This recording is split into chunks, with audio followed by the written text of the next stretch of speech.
Fast, focused, and fearless. Here's everything you need to know as you jumpstart your day. I'm Maricel Halili. Tropical storm Goring slightly intensifies over the Philippine Sea.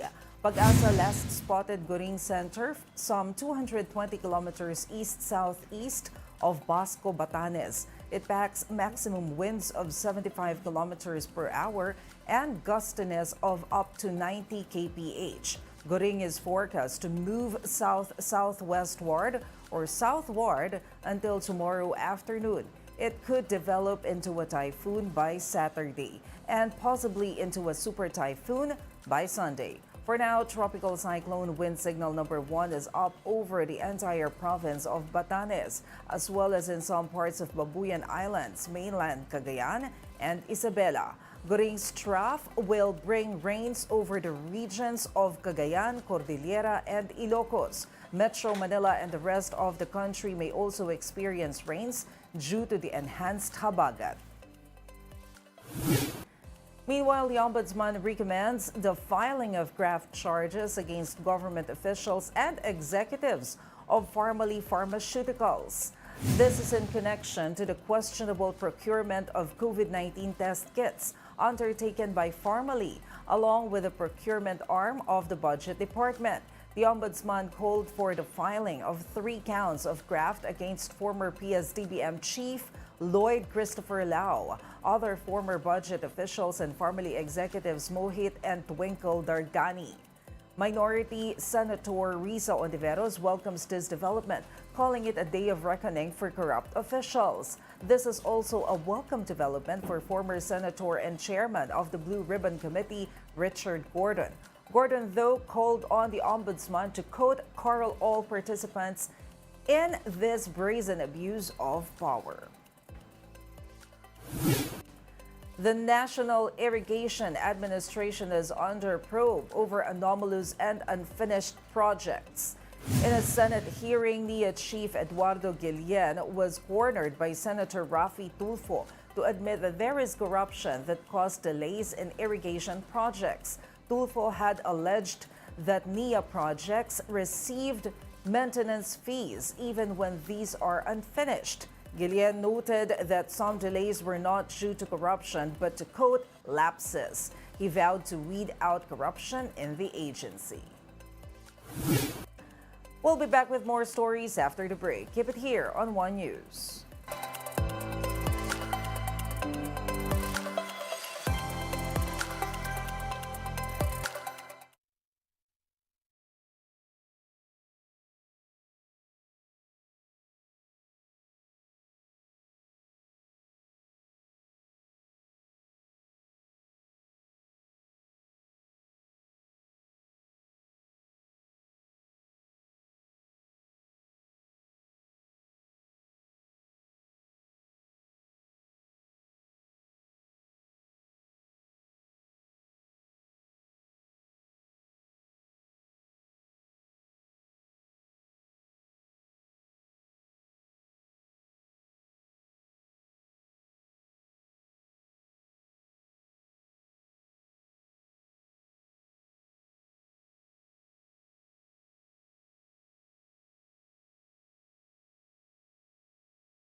You're still watching One News Now. I'm Maricel Halili. Traffic volume along the North Luzon Expressway or NLEX is still at ease ahead of the FIBA Games today. As of 6:40 this morning, we can see that there is still a light traffic along Balintawak Toll Plaza, Mindanao Toll Plaza, Bocaue Toll Plaza, Candaba Viaduct northbound and southbound lane. We will also would like to remind the motorists and the public that by 5:30 this afternoon, there will be a road closure along NLEX, particularly at Ciudad de Victoria Toll Plaza. We expect that some delegates of the FIBA World Cup will be going that way. There will also be a closure at the Gate 3 of the Philippine Arena. And the truck ban will also be implemented from 10 a.m. to 12 a.m. in Caloocan City, Valenzuela, Santa Maria, Bulacan from 6 a.m. to 12 a.m., Marilao, Bulacan, Mekawayan, Bulacan also from 6 a.m. to 9 a.m. and from 2 this afternoon until 10 this evening. Early this week, Malacanang has already announced that the classes in all public schools in Metro Manila and Bulacan and all work in government agencies will be suspended. But again, just to reiterate, that will only be implemented in Bulacan and Metro Manila to give way for the FIBA World Cup. In other news, one analyst believes that Gilas is ready to take on Dominican Republic in their first match in the FIBA World Cup. Quinito Henson told the Big Story that this is not the first time Philippines rallied against Dominican Republic. But Henson believes that Gilas Pilipinas is ready this time, despite tough opposition involving 2 NBA players. We're up against a very tough opposition, and they've got a good balance of big guys and small guys. But we know how the Dominican Republic plays. We've played them before, we've lost to them before, but I think we're ready. I think Gilas is ready. Win or lose, Henson added that staging the World Cup is already a victory for the Philippines. The fact that we've rolled out the red carpet for all these visiting teams, for the FIBA hierarchy to enjoy our hospitality, that's already a victory. For us to play in the World Cup, that's also a victory. So I think forget about losing. This is about winning. And as far as the bottom line of the game is concerned, here's a few reminders for those who will watch the games at the Philippine Arena later today. Point-to-point buses are available and free of charge. There are buses from 12 terminals to choose from, all of which will drop you off at the North Luzon Express Terminal within the Philippine Arena complex. Don't forget your tickets and to book a slot first through their registration portal.